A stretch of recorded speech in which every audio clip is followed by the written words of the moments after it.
بوا بی کا کلثوم کے ہاں آنا اور وقاص شمائلہ کے رشتے کے حوالے سے بات کر کے جانا، صالحہ بیگم کے ارادوں کی خبر دے کر جانا، اور ان سب نے کر دیا ہے کلثوم بیگم کو بے کل۔ اور ناول کی آج کی اس قسط کے دوسرے حصے میں آپ سنیں گے زاویہ اور شازمین کی تکرار بحث، جس کو خود رومانہ ثاقب حسین بھی سن گئی ہیں۔ تو چلیں آپ یہ سب جانیں ناول کے آج کی اس قسط میں۔ السلام علیکم۔ معاشرتی اور رومانوی تحریروں اور موضوعات پر مبنی میرے افسانوں، کہانیوں اور ناولز کا سلسلہ باغیچہ عشق، جس میں آپ سب سن رہے ہیں میرا پہلا ناول زرد خزاں کی اور سے جھانک رہی ہے بہاری شب روت، اور آج آپ اس ناول کی 47ویں قسط سنیں گے۔ بوا بھی جب سے کلثوم کے ہاں آئی تھیں اور وقاص شمائلہ کے رشتے کے حوالے سے بات کر کے گئی تھیں، اور ان سب کے ساتھ صالحہ بیگم کے غیر خاندان میں بیٹے کے رشتے کو جوڑنے کی خبر دے کر گئی تھیں، کلثوم کس قدر پریشان بے کل تھی، سارے گھر میں ادھر سے ادھر پھر رہی تھی، اور کچھ سمجھ نہیں آتا تو اپنا ذہن بٹانے کی خاطر کسی کام کو لے کر بیٹھ جاتی تاکہ ان کا دھیان تھوڑا بڑھ جائے، مگر دل اور ذہن کو سکون ہی کہاں تھا، ایک عجیب سی بے چینی تھی، اور جانے کیا ہونے والا تھا۔ اور اگر خدا نہ خواستہ بوا بی کی کہی ہوئی بات صحیح نکلی تب شمائلہ کا کیا ہوگا؟ ان کی ذات میں پریشانی اور دکھ کا غلبہ بڑھنے لگتا، تب آنکھوں میں جھلکتی نمی کے ساتھ اپنی نگاہوں کو اٹھاتے اپنی بیٹی کی جانب دیکھنے لگتی، اور ماں کی اس پریشانی اور دکھ سے قطعی بے خبر وہ اپنے ہی کاموں میں مصروف لگی رہتی، کبھی گھر گھرستی اور باورچی خانے کے کام کر رہی ہوتی، تو کبھی سلائی کڑھائی اور یا پھر اپنی عبادتوں میں ہی مصروف رہتی۔ وقاص اور شمائلہ کا رشتہ ابا میاں نے اپنی مرضی اور خوشی سے طے کیا تھا، دونوں بچے ہی تھے جب ابا میاں نے اپنے نواسا اور نواسی کا رشتہ جوڑ دیا تھا، اور اب ایک عرصہ دونوں بچوں کے اس رشتے کو طے ہوئے بیت چکا تھا۔ وقاص پڑھ لکھ کر نوکری کر رہا تھا، ترقیاں ہو گئی تھیں، مگر ابھی تک صالحہ نے دونوں کی باقاعدہ شادی کے حوالے سے کوئی بات نہیں کی تھی، اور بات کرنا تو درکنار، وہ اپنے خون کے رشتوں سے ہی منہ لپیٹ کر رہ گئی تھیں، ملنا جلنا چھوڑ دیا تھا، ایک دوسرے کے گھروں میں آنا جانا بھی رہ گیا تھا۔ اور پھر صالحہ بیگم کا سرد مہر، تلخی لیے ہوئے رویہ، اجنبیت بھرا برتاؤ، کلثوم ویسے ہی کس قدر اندیشوں میں گھری ہوئی تھی، اور اب بوا بی بھی اسی حوالے سے بات کر کے جا چکی تھی۔ بوا بی کی کہی ہوئی بات اگر درست ثابت ہو گئی تب کیا ہوگا؟ اور اس ایک بچپن کے طے کیے ہوئے رشتے کے بعد ویسے بھی کون سا کوئی رشتہ بھولے بھٹکے سے اس گھر میں شمائلہ کے لیے آیا تھا؟ بچپن کے طے کیے ہوئے اس ایک رشتے کا ہی تو آسرا تھا، بیٹی کو رخصت کر کے اپنے گھر کا ہو جانے کی آس تھی، مگر خدا نخواستہ اگر صالحہ نے بوا بی کی کہی ہوئی بات کو سچ ثابت کیا تب کیا ہوگا؟ شمائلہ ایک عرصے سے وقاص کے نام پر بیٹھی تھی، اور ابا میاں نے خود اپنی دونوں بیٹیوں کی اولادوں کو جوڑ کر انہیں ہمیشہ کے لیے ایک کرنے کی خواہش کی تھی، اور اب بچپن کا طے کیا ہوا یہ رشتہ ایک عرصہ گزر جانے کے بعد ٹوٹ گیا، تب وہ خاندان والوں کا سامنا کیسے کریں گی؟ لوگوں کی کھوجتی چھپتی نظریں، لہجے اور سوالات، وہ سب کو کیا جواب دیں گی، کیا کہیں گی؟ اور سب سے بڑھ کر شمائلہ، وہ بیٹی کا سامنا کیسے کریں گی؟ ذہن اس ایک نقطے پر ہی آ کر رک گیا تھا۔ امی، 2 دن سے مسلسل آپ کا بلڈ پریشر ہائی ہو رہا ہے، آپ کیا سوچے جا رہی ہیں؟ شمائلہ کی نگاہ پڑی، تب باورچی خانے سے نکلتے صحن کی جانب آئی، جہاں تخت پر سبزیوں کو پھیلائے ترتیب سے صاف کرتے وہ رکھتی جا رہی تھیں، اور وہیں ایک تخت کی جانب جگہ بناتے وہ ٹک گئی۔ امی، میں کچھ دن سے دیکھ رہی ہوں آپ مجھے پریشان لگ رہی ہیں، کیا بات ہے امی؟ شمائلہ فکر مندی سے ماں کی جانب دیکھ رہی تھی، پوچھ رہی تھی۔ کوئی بات نہیں ہے بیٹا، اور بات کیا ہونی ہے بھلا؟ وہ عام سے لہجے میں ٹالنے والے انداز میں اسی طرح بولی۔ نہیں امی، آپ مجھ سے کچھ چھپا رہی ہیں۔ وہ مطمئن نہیں ہوئی تھی، ماں کی پریشانی کی وجہ کو ٹٹولتے اب ماں کی جانب اسی طرح فکر مندی سے دیکھ رہی تھی۔ کیسی بات کرتی ہو بیٹا، اور میں تم سے بھلا کیا چھپاؤں گی؟ سارا دن ہم ماں بیٹی ایک دوسرے کے ساتھ ہوتی ہیں، صبح سے رات ایک ساتھ اس گھر کی چھت کے نیچے ہم دونوں اکٹھے ہوتی ہیں، تم بتاؤ بھلا ایسی کوئی بات ہے جو چھپانے والی ہو؟ لیکن امی، آپ اتنی پریشان کیوں ہیں پھر؟ وہ اسی طرح ان کی جانب متوجہ تھی۔ ارے بھائی، میں کہاں پریشان ہوں؟ کلثوم نے خود کو اس کے سامنے بالکل نارمل ظاہر کرنا چاہا تھا۔ امی میں دیکھ رہی ہوں آپ کچھ دن سے پریشان ہیں اور کچھ سوچ بھی رہی ہیں۔ شمائلہ ان کے دل کو ٹٹولنے کی اسی طرح کوشش کر رہی تھی۔ ہاں یہ بات تمہاری صحیح ہے، سوچ تو میں رہی ہوں۔ اتنے دن ہو گئے ہیں ہم بھابھی جان کی طرف نہیں گئے اور کوئی ملاقات نہیں ہوئی اور نہ ہی صالحہ کے ہاں کوئی چکر لگا۔ ہم تینوں گھرانوں کی خواتین اپنے اپنے گھروں میں باورچی خانے، چولہا چکی اور گھر گھرستی میں ہی رہ گئی ہیں۔ بیٹا بس میں یہی سوچ رہی تھی، حیدر بھی صبح دفتر چلا جاتا ہے اور پھر گھر واپسی کا کوئی ایک وقت ہی نہیں ہے۔ میں سوچ رہی تھی ایسے ہی کسی دن ہم ملنے چلے جائیں گے، مگر بیٹا تم دیکھ رہی ہو نا حیدر کی مصروفیات کا حال، تو یہ ہے صبح گھر سے دفتر چلا جاتا ہے اور پھر واپسی کا کوئی ایک وقت ہی نہیں ہے، اور یہی حال سہیل اور وقاص کا بھی ہے۔ ایک ہلکی سی مسکراہٹ چہرے پر لیے انہوں نے ایک نگاہ بیٹی کی جانب اٹھائی۔ جی امی آپ صحیح کہہ رہی ہیں۔ تو بس بیٹا میں یہی سوچ رہی تھی آج ہم دونوں ذرا دیر کو وہاں چلے جاتے ہیں، مل آتے ہیں، بچوں سے بھی ملاقات ہو جائے گی۔ کلثوم نے اپنی دانش میں بات کہی۔ وہ جانتی تھی شمائلہ اگر محسوس کر رہی ہے تو بات کے سرے کو پکڑتے کیسے بھی صحیح، مگر ماں کی پریشانی اور سوچنے کی وجہ کو ڈھونڈنے میں ہرگز آسانی سے نہیں مانے گی۔ ماں اور بھائی کے بارے میں ویسے ہی کس قدر حساس تھی، ذرا سی کوئی بات ہوتی تو دل کو لگا لیتی۔ ماں اور بھائی کی ذرا سی پریشانی برداشت نہیں تھی اس لڑکی کو، اور اب اگر وہ ان کی پریشانی کو محسوس کرتے پوچھ رہی تھی تو وہ بخوبی جانتی تھی ان کے جواب سے اسے مطمئن نہیں ہونا تھا، اور ایسا ہی تھا۔ لاکھ ٹالنے کے باوجود وہ اسی طرح پریشان اور سوچنے کی وجہ کو ڈھونڈ رہی تھی۔ تب انہیں ہی سمجھداری سے درمیان سے بات نکالنی پڑی، اور ان کی اس بات سے وہ قدرے مطمئن بھی دکھائی دی۔ بیٹا اچھا ہے نا ہم ذرا دیر کو بیٹھ آئیں گے، جی بھی بہلتا ہے۔ جی امی تابندہ مجھے خود بھی بہت یاد آ رہی ہے، وہ مسکرائی۔ ہاں بہت پیاری بچی ہے ماشاءاللہ۔ رخشندہ اور تابندہ دونوں ہی بچیاں پیاری ہیں، مگر تابندہ کی طبیعت میں سادگی ہے، چھوٹی ہے نا سبھی لاڈ کرتے ہیں۔ کلثوم اسی طرح بیٹی کی بات کا جواب دے رہی تھی، ہرا دھنیا اور پودینہ کو صاف کر کے علیحدہ کرتی جا رہی تھی۔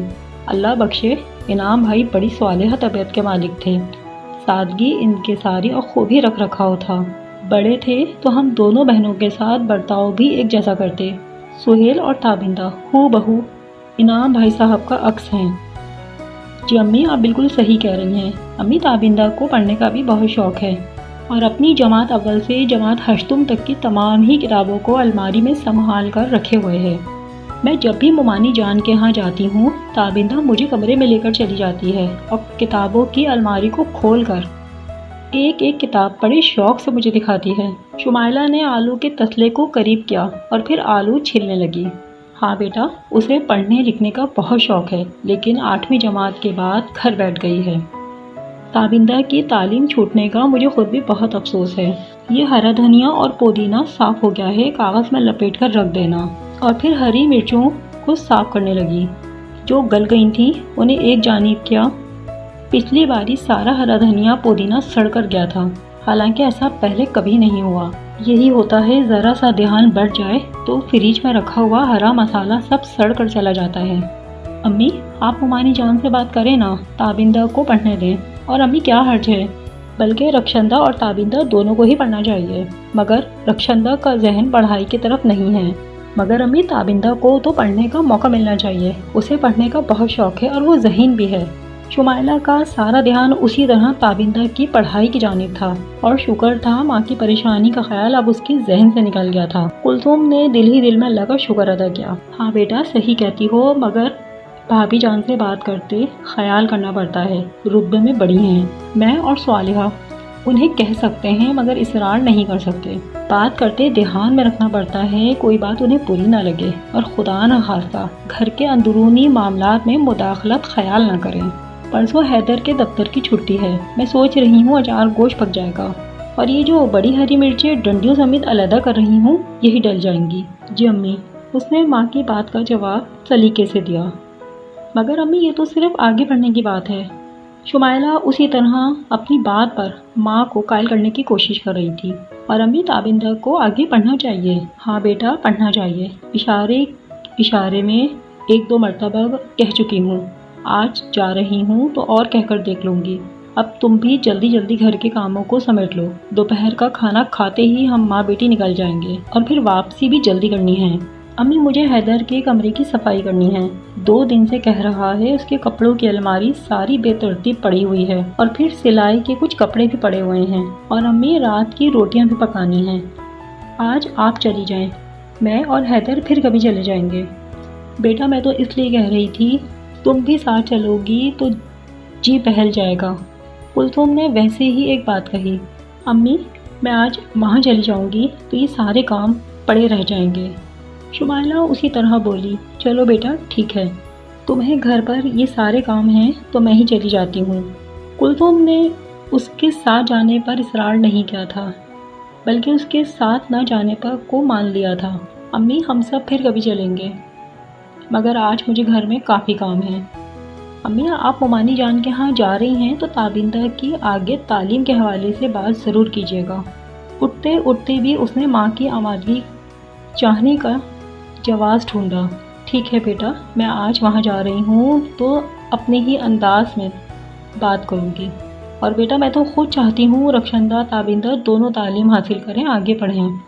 میں نے تو بیٹا تمہیں بھی پڑھایا ہے اور ابھی بھی کہہ رہی ہوں، آگے پڑھنے کا جی چاہے تو بیٹا پڑھو، گریجویشن تمہارا مکمل ہو گیا ہے، یونیورسٹی میں داخلہ لے لو۔ کلثوم اس کی جانب دیکھتے اس کی بات کا جواب دے رہی تھی، ایسے ہی رخشندہ اور تابندہ بھی آگے پڑھیں گی تو بیٹا مجھے اور صالحہ کو بہت خوشی ہوگی۔ اور میں تمہیں بتاؤں، اس وقت جو دور چل رہا ہے اور جو زمانہ ہے، اس کو دیکھتے ہوئے تو میں یہی سوچتی ہوں، والدین کی اولین ذمہ داری یہی ہے کہ اپنی اولاد کو اچھی تعلیم اور تربیت سے آراستہ کریں، وقت گزرا ہوا ہو یا ابھی گزر رہا ہو، لیکن علم سے بڑی حکمت اور کامیابی اور کوئی نہیں ہے۔ آگے زندگی میں آنے والے وقت کا کسی کو نہیں پتا، مگر بیٹا علم پاس ہو تو آگے حالات جو بھی ہوں، انسان اچھے برے حالات میں اپنی زندگی گزار لیتا ہے۔ بیٹی کی طبیعت سے واقف تھی، تبھی اب اپنی بات کی وضاحت بھی دے رہی تھی، اور شاید اسے بھی ماں کیا اس طرح سے بات کرنے کی وضاحت دینا سمجھ آ گیا تھا۔ تبھی اٹھ گئی، گوشت کی بھنائی کر کے شوربہ تیار کر لینا، آخر میں ہرا دھنیا کاٹ کر ڈالنا ہی رہ جائے گا۔ وہ اسی طرح صاف ہوئے ہرا دھنیا کو سمیٹتی جا رہی تھی۔ شازمین نے دیکھا تھا، رومانہ ثاقب حسین صباحت کے ساتھ باتوں میں محو تھی، زاویہ نے ان سے بدتمیزی کی تھی، فرحان غوری کے ساتھ شادی کرنے سے صاف انکار کر دیا تھا۔ رومانہ ثاقب حسین اور زاویہ کے درمیان بدمزگی، تناؤ کی بعض گشت خود شازمین کے کانوں میں بھی گئی تھی۔ اسے موقع ملا تو زاویہ سے بات کرنے، اسے سمجھانے کی خاطر بیڈ روم کا رخ کیا۔ زاویہ تم نے ممانی جان سے کوئی بات کی ہے کیا؟ شازمین اس کے سر پر کھڑی تھی۔ ہاں شازمین، میں نے ممی سے بات کی ہے، اور میں نے ممی کو صاف فرحان سے شادی کے لیے انکار کر دیا ہے، اور میں ممی کو یہ بھی بتا چکی ہوں شادی کروں گی تو صرف سہیل سے کروں گی۔ ہر درجے ڈھٹائی کا مظاہرہ کیا تھا۔ شازمین اس کی اس ڈھٹائی پر حیران ہی رہ گئی۔ کیا زاویہ پاگل ہو گئی ہو کیا تمہیں ذرا سا احساس بھی ہے؟ غوری انکل، پریہ آنٹی اور فرحان بھائی کل تمہارے لیے اس گھر میں بات کرنے آئے تھے، اور ماموں جان ممانی جان نے انہیں تمہارے لیے ہاں کہہ دی ہے، اور اس ہاں کے جواب میں وہ تمہیں ایک انگوٹھی پہ پہنا کر جا چکے ہیں۔ زاویہ تم کوئی بچی نہیں ہو کہ سب کو جانتے پوچھتے انجان بن کر بیٹھی ہو، اور ممانی جان سے بے مقصد بات کرنے کی ضرورت کیا تھی تمہیں؟ شازمین غصیلی نظروں سے خفگی سے اس سے گھور رہی تھی۔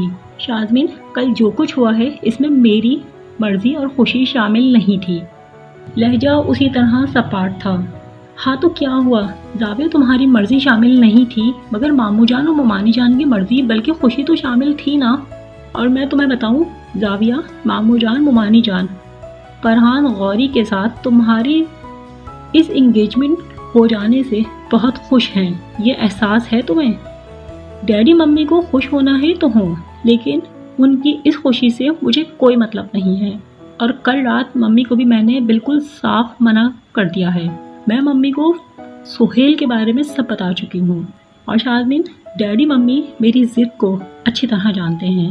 لہجہ اسی طرح خود سرانہ اور ضدی تھا۔